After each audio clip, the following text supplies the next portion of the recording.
அடிக்கிறாங்க காலையில புள்ளைய. இப்படி தட்டுவோம் பண்ணுவியா? அதெல்லாம் பண்ணக்கூடாது பேபி, இந்த மாதிரிலாம் அடிக்கூடாது பிள்ளைய.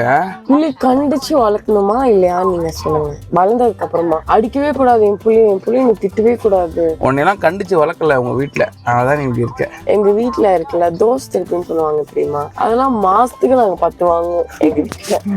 அவ்வளவா எங்க மம்மி படிக்கலன்னு வச்சுக்கோங்களேன், அந்த இது இருக்குல்ல ரோடு, தார் ரோடு, அதுல முட்டி போட வைப்பாங்க மதியம்ல.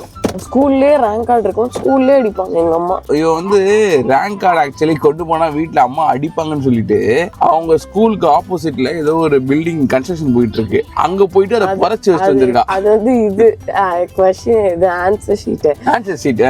அப்படியுமே நான் ரொம்ப பேடாலாம் மார்க் எடுத்துருக்க மாட்டேன். எங்க அக்கா எப்போதுமே ஓ கிரேட் எடுத்துருவாங்க. நானும் எங்க அக்கா 1 year 2 years. ஓ கிரேட்னா அவுட்ஸ்டாண்டிங், அது வேற மாதிரி. நான் என்ன எடுப்பேன்னா B+A அந்த மாதிரி எடுப்பேன். அதுக்கு எங்க சம்மட்டியும் இப்படி, ஏன்னா எங்க ப்ரீ எக்ஸாம்லாம் வைப்பாங்க வீட்டுல வச்சுதான் எங்களை அனுப்புவாங்க எக்ஸாமுக்கு. அதனால செம்மையா அடி விழும். இன்னொரு இன்சிடென்ட் கேளுங்க.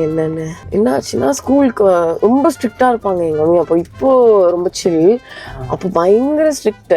ரொம்ப இதுவா, இப்போ நாங்க கெஸ்ட் வீட்டுக்குலாம் போயிருக்கோம்னு வச்சுக்கோங்களேன், அவங்க வீட்டுல டக்குன்னு ஜூஸ்லாம் எடுத்துட்டு வருவாங்களா வீட்டுக்குள்ள போனோடனே, அது மாதிரி ஜூஸ் எல்லாம் எடுத்துட்டு வருவாங்க. எங்க மம்மி வந்து அப்படின்னு சொன்னாதான் நாங்க அதை சாப்பிடுவோம். அப்படிதான் எங்க வீட்லயுமே.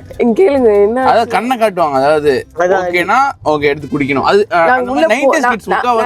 போனோன்னு என்ன பண்ணிட்டேன், ஜூஸ் அப்படி குடிச்சிட்டேன். இதை அவங்க கிளாஸ்ல வச்சோன்னா, இது வந்து பார்க்க ஆரஞ்சு ஜூஸ் நல்லா இருந்துச்சு இந்த கிளாஸ்ல பார்த்து. நீங்க வந்து இப்படி கண்ணை திரும்பி 1 2 3 அது சொல்றதுக்குள்ள நாங்க வந்து எங்க மம்மி கிட்ட ஆஜராயிருந்தோம். இல்லன்னு வச்சுக்கோங்க செத்தேன், நான் அப்படியே செத்தேன். அப்படிதான் இப்போ வரைக்கும் எங்க மம்மி கண்ணை காமிப்பாங்க. கண்ணை காமிச்சாங்கன்னா ஓகே அந்த விஷயம் நாங்க பண்ணக்கூடாது அப்படின்னு அர்த்தம். அந்த மாதிரி இப்பெல்லாம் கேட்கறது இல்ல மம்மி பேச்சு. அந்த மாதிரிலாம் முன்னாடிலாம் வந்து பரவாயில்ல கேப்ப போல, இப்போ வந்து நடிக்காதீங்க சரியா? அதுக்கு நடிக்கிறேன், நீ நடிக்காதடி. உங்க பேச்சு கேக்குறேன் நீனாதான். எஸ் கைஸ், நான் டெய்லியும் வந்து காலையிலேயே வந்து ஒரு காமெடி சொல்லிதான் ஆரம்பிக்கணும்னு இந்த வீடியோஸ் எல்லாம் வந்து கேக்குதான் ஆகணும். நான் அப்படி சித்து மாதிரி சிரிக்கிறேனா? அது அப்படியே சிரிப்பா தலைவர். சித்த பத்தி நீ டக்குன்னு சித்த நீ கலாய்க்கிற. எனக்கு இது வேணாம், நான் கலாய்க்கவே இல்லை. சித்து வந்து என் friend. Sid, if you are watching this, she is making fun of your laugh, man. No man, I love your laugh, the way you laugh, right? Yes, that gives me so much energy.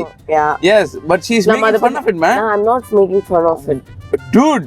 Sid போய் நாங்க 2 பேருமே பேசிக்கோம். சித்தோட laugh இருக்குல்ல, அது செம்ம எனர்ஜெட்டிக்கா இருக்கும். அப்படியே சிரிக்கும் போது இன்னும் அந்த லைன்ஸ்லாம் இன்னும் அப்படியே ரொம்ப பிரிஸ்கா, அப்படியே ஒரு மத்தவங்களையும் சிரிக்க வைக்கணும் அப்படின்ற மாதிரி இருக்கும். So yeah, he's one positive person. உங்களுக்கு ஏதாவது நீங்க வந்து ஒரு மாதிரி ரொம்ப டிப்ரெஸ்டா இருக்கீங்க, ஏதாவது உங்க சாவ போற ஒரு நிலைமையில இருக்கீங்கன்னா அவர்கிட்ட பேசுனீங்கன்னா சாவ மாட்டீங்க.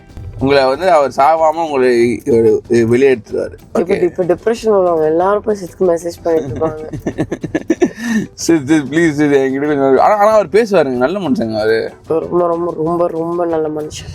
எஸ், பை தி வே, நீ சொன்ன தெரியுமா மம்மி வந்து கண்ணை காட்டுவாங்கன்னு? அது மோஸ்டாவே 90s கிட்ஸ் முக்கால்வாசி பேருக்கு வந்து அந்த ஒரு அனுபவம் இருக்கும். அம்மா அங்க வந்து கண்ணுலயே மிரட்டி வச்சிருப்பாங்க பசங்களை. அவங்க வந்து சொல்லணும்னு அவசியம் இல்லை, திட்டணும்னு அவசியம் இல்லை, பார்த்த உடனே பயப்படுவோம் நம்மளாம். ஆமா ஆமா. அது வந்து அது என்னமோ அந்த கிளாஸ் ஆஃப் விமன் அவங்க வந்து பண்ணாங்க. 1 2 3 அதெல்லாம் அந்த 1 2 3க்கே போக மாட்டோம். நாங்க எங்கேயாவது வெளியே இருக்கோம், 10 minutes 1 2 3 அப்படின்னா நாங்க நின்றணும். நிற்கிறதுனால எங்களுக்கு அடிக்கணும் பயங்கரமா. அந்த மாதிரி அப்படி இருந்துச்சு. அப்புறமா வந்துட்டு இது ரேங்க் கார்டுல சைன் போட வந்து கொடுப்பாங்க வீட்டுக்கு. எங்க அவங்க என்ன சொல்லியிருப்பாங்கன்னா, நீ நாளைக்குள்ள ரேங்க் கார்டு சப்மிட் பண்ணணும், இல்லைன்னா பெஞ்ச்ல ஏறி நிக்கணும், வெளியே நிக்கணும், முட்டி போடணும், தோப்புக்காரணும் போடணும், அந்த மாதிரி எக்கச்சக்கமா இருக்கும். எங்க மம்மி வந்து வேணும்னே 5 நாள் கழிச்சு தான் சைன் போடுவாங்க.